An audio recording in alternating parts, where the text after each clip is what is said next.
Friends, my name is Neeru और आज हम करेंगे अपना हिस्ट्री पोर्शन। इससे पहले मेरी ज्योग्राफी की काफ़ी क्लासेस हो चुकी हैं। जितने भी इंपॉर्टेंट क्वेश्चंस उनसे बनते थे वो सारे लेसन्स मैंने करा दिए हैं। एक दो बचते हैं, वो भी नेक्स्ट वीडियोस में आपको मिल जाएंगे। अब जब हम बात करेंगे अपने हिस्ट्री के पोर्शंस की, तो हिस्ट्री की 6th क्लास का फर्स्ट चैप्टर है ये, जिसमें से आपको 1 या 2 क्वेश्चंस हैं, बस वही देखने को मिलेंगे एग्ज़ाम में। क्योंकि अब जो पैटर्न है थोड़ा हल्का फुल्का उन्होंने क्वेश्चंस को देने का तरीका जो है वो चेंज कर दिया है। ठीक है, तो आपको थ्योरी पोर्शन को पढ़ना बहुत कंपलसरी है, क्योंकि अगर आपको थ्योरी नहीं आएगी तो क्वेश्चन अटैम्प्ट करना थोड़ा सा रिस्की है आपके लिए ना।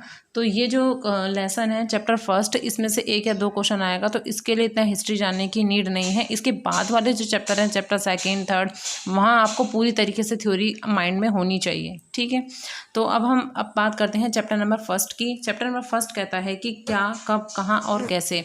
इट मीन्स कि जब इतिहास स्टार्ट हुआ था तो किस तरीके से वहाँ पर क्या क्या चीज़ें दिखने को मिली थी, कौन कब आया था, किस तरीके के पहले किस तरीके का भोजन स्टार्ट किया था, किस तरीके की खेती उन लोगों ने स्टार्ट की थी, कहाँ वो लोग रहते थे। तो इस चीज़ को हमें वहाँ पर ध्यान में रखना है कि मतलब चैप्टर फर्स्ट उन लोगों ने स्टार्ट किया है, तो इसका रीज़न ही यही था कि पहले हिस्ट्री से रिलेटेड कुछ चीज़ों को बताना, उसके बाद उसका विकास किस तरीके से आगे बढ़ता चला गया। तो अब जब हम अपने चैप्टर को स्टार्ट करेंगे तो इसके सिर्फ थोड़े बहुत की पॉइंट्स हैं जिसको हम वॉच आउट करते हुए चलेंगे, तो आप उसको प्लीज़ नोट डाउन करते रहिएगा। अब पहली बात आती है कि लोग वहाँ रहते कैसे थे, मतलब लोग कहाँ रहते थे। तो आपको जो माइंड में रखना, अगर क्वेश्चन आपका आएगा तो एनसीईआरटी बेस्ड ही आता है। यही जो लाइंस होती है सिमिलर वहाँ पर उतारी जाती हैं, हल्का फुल्का चेंज भी नहीं होता है, सेम ऐसे उतारी जाती हैं। तो आपको याद रखना है कि नर्मदा नदी का पता लगाने, यानी सबसे पहले नर्मदा नदी पर आकर ही लोग वहाँ पे रहने लगे थे। कई लाख वर्ष पहले से लोग इस नदी के तट पर रह रहे थे। ठीक है, तो आपको ये माइंड में रखना है कि अगर क्वेश्चन आता है कि सबसे पहले लोग किस नदी के किनारे रहते हुए मिले थे, तो आपको माइंड में रखना है कि नर्मदा नदी के तट पर वहाँ रहते हुए कई लोग जो हैं, कई लाखों वर्ष पहले लोग मतलब रह रहे थे वहाँ पर। यहाँ रहने वाले आरंभिक लोगों में से कुछ कुशल संग्राहक थे और आसपास के जंगलों की विशाल संपदा से परिचित थे। तो आपको ये माइंड में 2 चीज़ यहाँ पर रखनी है, जो नेक्स्ट चैप्टर में भी आपको मिलेगी, कि खाद्य संग्राहक या आखेटक, जैसा कि आप ये देख रहे हैं, तो उसे कहते क्या है। आखेटक क्या होता है, एक शिकारी होता है, और खाद्य संग्राहक का मतलब क्या होता है, जो व्यक्ति खाने के लिए यानी अपनी भोजन की पूर्ति करने के लिए एक जगह से दूसरी जगह पर भोजन की तलाश में घूमता है, उसे हम कहते हैं खाद्य संग्राहक। तो आपको माइंड में रखना है कि आखेटक क्या होता है, एक शिकारी होता है, और आखेटक और खाद्य संग्राहक अगर आपसे पूछा जाएगा तो वो यही होगा कि जो शिकार करते थे, यानी भोजन की तलाश में एक जगह से दूसरी जगह पर जाते थे। यहाँ पर आपके 2 क्वेश्चंस होते हैं, एक होता है आखेटक और खाद्य संग्राहक, जो आपको नेक्स्ट चैप्टर में मिलेगा। साथ में आपको मिलेगा कि अगर लाखों वर्ष पहले सबसे पहले लोग कहाँ पर रहते हुए मिले, तो आपको ध्यान रखना नर्मदा नदी के तट पर। ठीक है, यहाँ बनते हैं आपके 2 क्वेश्चंस, इसे राइट डाउन कर लीजिएगा। यस, इसके बाद आप लोगों से सेकंड पॉइंट बनता है कि कृषि का विकास। तो आपको ये ध्यान रखना है कि कृषि का विकास अगर पूछा जाए कि कितने वर्ष पहले स्टार्ट हुआ था, तो आपको ये की पॉइंट्स लिख लेना कि लगभग 8000 वर्ष पहले कृषि का विकास हुआ था। अगर आपसे एरिया पूछा जाता है कि किधर कृषि का विकास सबसे पहले देखा गया था, तो आपको ध्यान रखना है कि हमें सुलेमान और किरथर की पहाड़ियाँ, ठीक है, सुलेमान और किरथर की पहाड़ियाँ, ये आपको यहाँ पर दिख जाएंगी, किरथर और ये रहा सुलेमान, किरथर और सुलेमान। ठीक है, यहाँ पर उत्तर पश्चिम एरिया में आपको किरथर और सुलेमान की पहाड़ियों पर हमें सबसे पहले जो है कृषि का विकास मतलब दिखाई दिया था। एज आपको बुक्स में भी आपको दिखा देती हूँ कि इसी क्षेत्र में कुछ ऐसे स्थान हैं जहाँ लगभग 8000 वर्ष पूर्व स्त्री पुरुषों ने सबसे पहले गेहूँ, जौ जैसी फसलों को उपजाना आरंभ किया था। तो आपको अगर क्वेश्चन आता है कि गेहूँ की फसल का उत्पादन या जौ की फसल का उत्पादन, या सबसे पहले जिस भी फसल का उत्पादन आपसे पूछा जाएगा, तो वो गेहूँ होगी। और कहाँ पर देखा गया था, सुलेमान किरथर की पहाड़ियों पर, जो कहाँ पर स्थित है, उत्तर पश्चिम में। तो आपका ये थर्ड पॉइंट बनता है, जिसे आप नोट डाउन करेंगे कि लगभग 8000 वर्ष पहले कृषि का विकास हुआ था। कब हुआ था, 8000 वर्ष पहले। अगर सबसे पहले फसल कौन सी उगाई गई थी, तो आपको ध्यान रखना है कि सबसे पहले गेहूं और जौ की फसल उपजाई गई थी।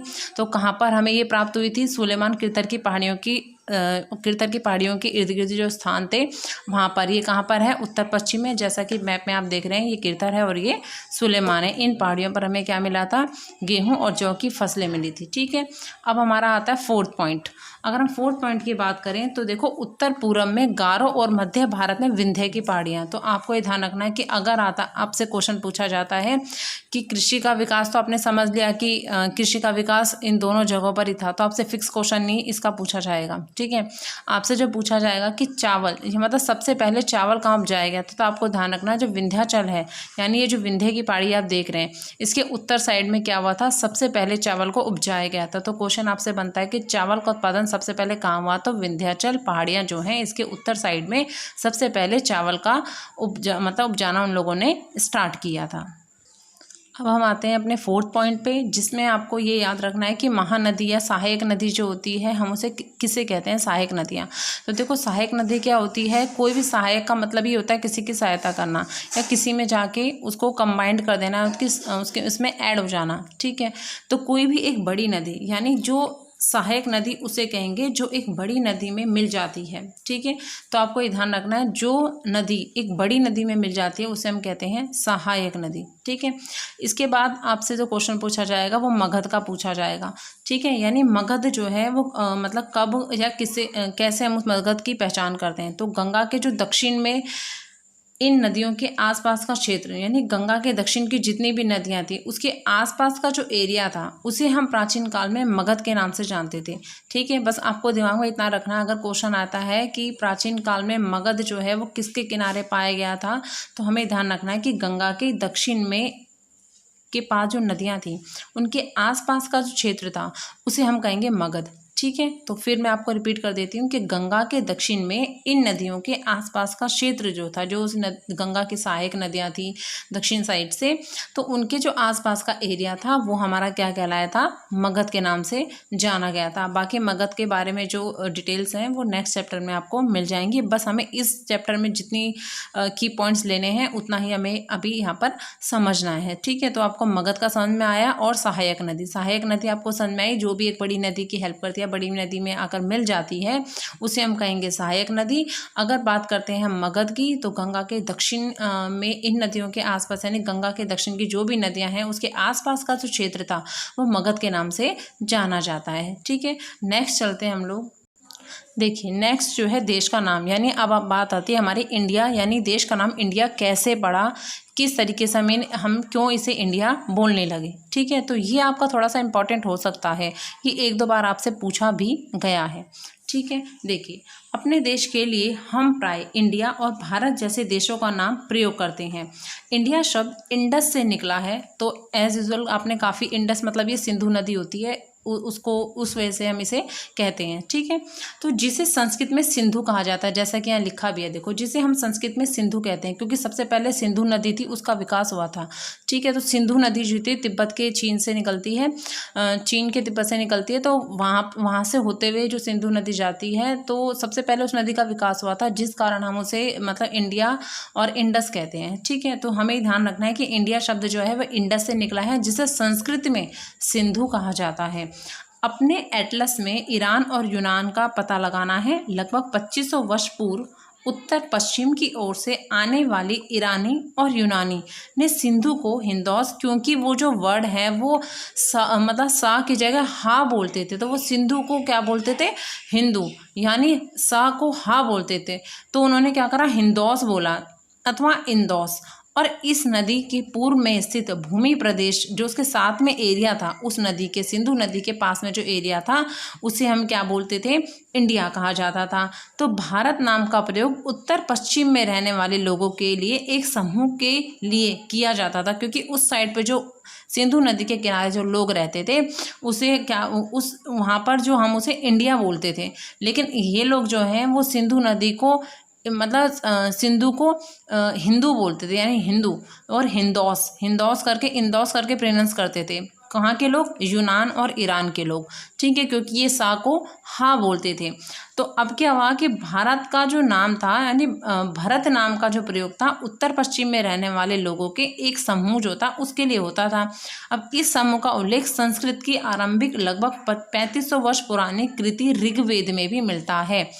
बाद में इसका प्रयोग देश के लिए होने लगा। मतलब वो लोग जो है हिंदौस और इंदौस बोलते थे, जिस कारण से जो सिंधु नदी थी, तो वो लोग क्या बोलते थे हमें? इंदौस और हिंदौस। तो जिसके कारण सिंधु नदी के एरिया के पास जो लोग रहते थे, तो इन लोगों ने सिंधु की जगह उन्हें हिंदू कहना स्टार्ट कर दिया था। दैट्स वाई यहाँ पर हमें हिंदू बोलने लगे। और जो क्या नाम है, जो ये इंडिया शब्द है, इसका भी नाम पड़ गया था इंडिया, ठीक है। भारत को क्या लगे थे? भरत को भारत हो गया था, और इसको उन लोगों ने बोलना स्टार्ट कर दिया था इंडिया, ठीक है। तो आपको देश का नाम जो पूछा जाएगा इंडिया, तो इसको हिंदौस और इंदौस कौन बोलता था? आपको ध्यान रखना, ईरान और यूनान के लोग बोलते थे। और ये कहाँ से निकला था? इंडस से निकला, जो कि संस्कृत शब्द जो है, संस्कृत में से सिंधु कहा जाता है इंडस को। बस यही आपसे पूछा जाएगा। अगला जो नेक्स्ट इंपॉर्टेंट क्वेश्चन है, मोस्ट इंपॉर्टेंट जिसे कह सकते हैं आप, वो यही वाला है, पांडुलिपि वाला, ठीक है। पांडुलिपि का आपसे काफ़ी बार अलॉट ऑफ टाइम ये क्वेश्चन जो है आपसे पुटअप किया हुआ है कि पांडुलिपि या जो ये है किस तरीके से बनती हैं, ठीक है। तो आपको ये ध्यान रखना है। देखिए, ये पुस्तकें हाथ से लिखी होने के कारण इसे हम पांडुलिपि कहते हैं। तो आपको ध्यान रखना है इसे पांडुलिपि क्यों कहते हैं। तो आपको रीजंस अप्लाई करते हैं वो लोग अपने तरीके से। तो आपको क्योंकि थ्योरी पता है, क्योंकि हम क्या करते हैं, इसको हम हाथों से लिखते हैं, इसके कारण इसे पांडुलिपि कहते हैं। इंग्लिश में पांडुलिपि के लिए प्रयुक्त होने वाला शब्द मैन्यूस्क्रिप्ट है। आपको क्वेश्चन भी आ सकता है कि मैन्यूस्क्रिप्ट किसे कहते हैं। तो आपको ध्यान रखना है, मैन्यूस्क्रिप्ट किसे कहते हैं? पांडुलिपि को, ठीक है। शब्द लैटिन भाषा शब्द मैनू शब्द जिसका अर्थ हाथ है से निकला है, यानी मैनूस्क्रिप्ट। मैनू का मीनिंग क्या होता है? हाथ, यानी ये हाथ से निकला है। ये पांडुलिपियां प्राय ताड़पत्र तथा हिमालय क्षेत्र में उगने वाले भुर्ज नामक पेड़ की छाल से विशेष तरीके से तैयार भोजपत्र पर लिखी जाती है। अगर आपसे आप देखोगे प्रीवियस ईयर, तो आपको मिलेगा कि पांडुलिपि जो है वह किस पर लिखी जाती है।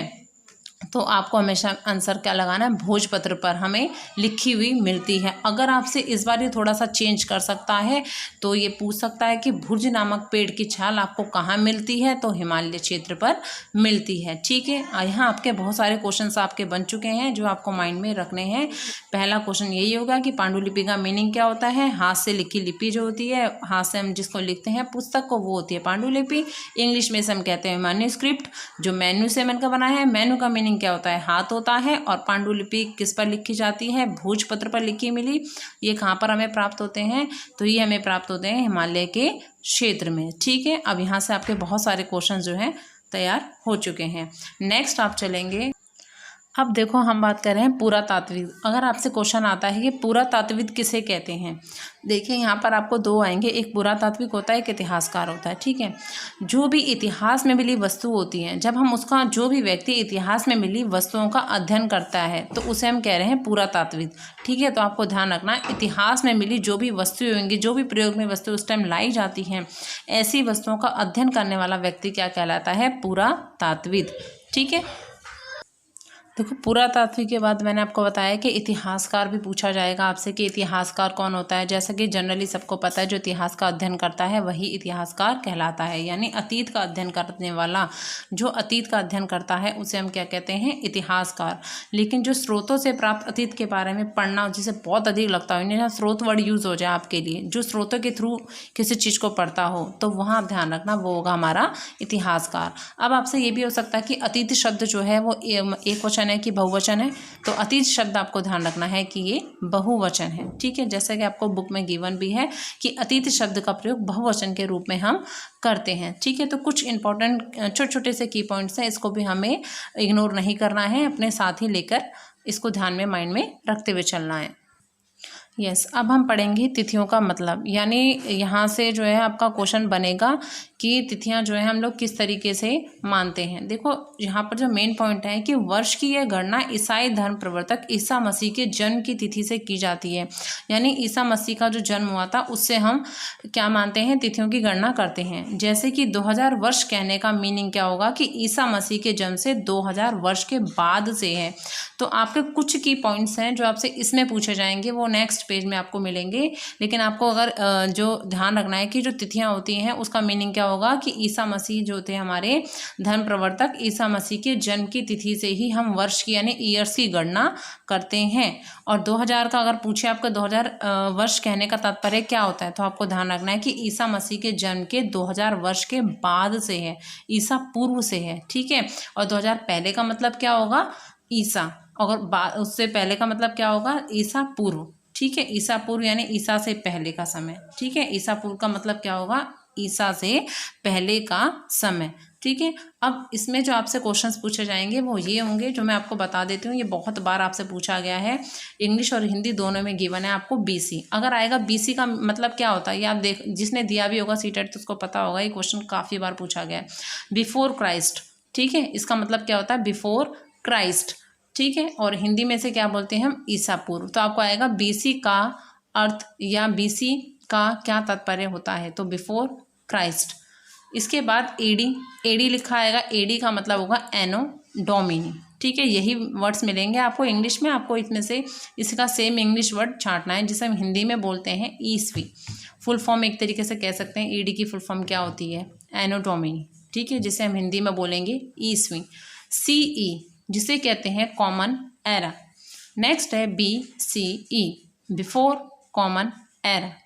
नेक्स्ट बीपी, ये आई नहीं है बट फिर भी गिवन है तो हमें कर लेनी चाहिए कि बीपी क्या होता है, बिफोर प्रेजेंट यानी वर्तमान से पहले का समय क्या होता है, बीपी।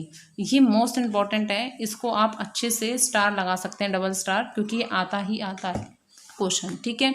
नेक्स्ट हम बात करेंगे, देखिए ये बुक की एक्सरसाइज है, हालांकि ये मैचिंग ये वाली तो नहीं आई है, सेकंड चैप्टर में जो गिवन है वो मैचिंग आई हुई है, लेकिन हमें इसे भी छोड़ के नहीं जाना क्योंकि टेस्ट हर बार सेम नहीं आता है। ठीक है। तो इसको भी हम करते हुए चल देंगे कि नर्मदा घाटी जो है वो इनमें से किससे रिलेट करती है। नेक्स्ट मगध है, जैसे कि आपको पता था कि मगध में मैंने क्या बताया था मगध में आपको मैंने कि जो नदियां थी गंगा के जो दक्षिण साइड की नदियां थी उसके आसपास का जो क्षेत्र था वो मगध कहलाया था। और नर्मदा घाटी में हमें कौन मिले थे, खाद्य संग्राहक थे, जो फर्स्ट टाइम हमें वहाँ देखने को लोग स्थायी रूप से मिले थे। गारो की पहाड़ियाँ, सिंधु तथा उसकी सहायक नदियाँ और गंगा घाटी। ठीक है। इनका आपको मैचिंग मिलानी है। इसमें आपको पहला गिवन है कि पहला बड़ा राज्य है, यानी मगध क्या था, सबसे पहला बड़ा राज्य था क्योंकि इसकी सबसे पहले स्थापना हुई थी। नेक्स्ट आपका है नर्मदा घाटी क्या थी, आखेटक और संग्रहक यानी संग्रहण यानी संग्राहक हमें सबसे पहले नर्मदा घाटी पर मिले थे। उसके बाद आपका आता है गारो की पहाड़ियाँ। गारो की पहाड़ियाँ जो गारो खासी जो है उसकी पहाड़ियाँ में सबसे पहले प्राप्त हुई थी। ठीक है। तो आपको ध्यान रखना है, आरंभिक कृषि जो हुई थी, कृषि करना हम लोगों ने स्टार्ट किया था, वो कहाँ पर स्टार्ट हुई थी, हमारी गारो की पहाड़ियों पर। वहाँ के जो आसपास का एरिया था हमें मिला था। ठीक है। नेक्स्ट है सिंधु और उसकी सहायक नदियाँ, यानी इसकी सिंधु और उसकी सहायक नदियाँ हमें कब देखने को मिली थी, तो लगभग 2500 वर्ष पूर्व के नगरों में, 2500 वर्ष पूर्व के नगरों में। ठीक है। नेक्स्ट है गंगा घाटी। तो गंगा घाटी हमें कहाँ है, ये प्रथम नगर है। गंगा घाटी आपको ध्यान रखना, प्रथम नगर आपसे पूछा जाए मैचिंग में आएगा तो ध्यान रखना क्या है, गंगा घाटी। इसके बाद कुछ की पॉइंट्स बुक में गिवन है, वो आपको मतलब आपने पढ़ लिए हैं, फिर भी आप दोबारा से रिपीट कर लीजिए कि कृषि का आरंभ कब हुआ था, 8000 वर्ष पहले। ठीक है। ये आपने अच्छे से कर लिया। कहाँ पर हुआ था, तो आपने देख लिया गारो की पहाड़ियों पर। उसके बाद है सिंधु सभ्यता के प्रथम नगर कब आए थे, 4700 वर्ष पूर्व आए थे। गंगा घाटी के नगर मगध का बड़ा राज्य तो 2500 वर्ष पूर्व, यानी सबसे बड़ा राज्य अगर आपसे पूछा जाएगा तो वो क्या होगा, मगध।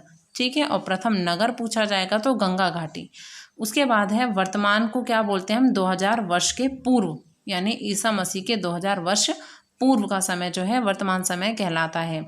इसके जो कुछ इंपॉर्टेंट पॉइंट्स के जो क्या नाम है की पॉइंट्स हैं उसका PDF जो है मैं इसमें डाल दूँगी अपने नोट्स में, जो मैंने वीडियो बनाई है।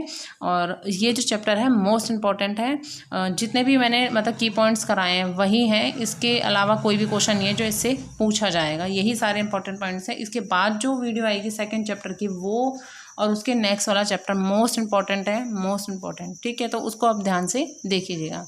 ओके, अगर वीडियो पसंद आई तो प्लीज़ सब्सक्राइब और लाइक दोनों कर लीजिएगा। Thank you.